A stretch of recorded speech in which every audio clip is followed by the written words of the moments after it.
Hello kabayan, so ngayong araw, grabe, sobrang init dito sa Dubai. Yung tipong hindi na sapat ang payong bilang panangga sa araw.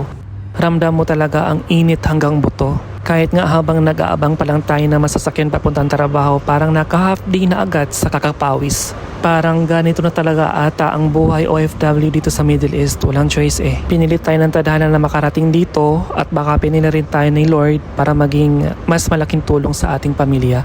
Pero sa totoo lang, minsan naawa na rin ako sa sarili natin. Gigising ka ng maaga, papasok sa trabaho o uwi ng pagod.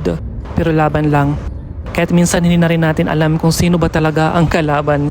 Yung init ba, yung bills ba natin o yung kulang sa sahod? Anyway, drink your water mga kabayan. Sabi nga nila water is life. Huwag puro chai araw-araw. Baka sa kakachai mo, mamaya mas kilala ka ng klinik kaysa mga kapitbahay mo. Okay lang mang chai, pero dandahan lang tayo, tuwik pa rin ang best friend natin lalo na ngayong tag-init. Aminin natin ang ganda-ganda ng Dubai sa social media, diba? Pero mas gumaganda pa yan pagkatapos natin lagyan ng filter, brightness, contrast at konting himala bago i-post sa social media. Samantalang sa totoong buhay, pag uwi natin, balik tayo sa masikip na partition. May roommate na humihilik na parang may ginagawang road construction sa gabi. May isa namang biglang kakanta ng videoke, kahit mismong mikropono ayaw na ring makinig, haynak.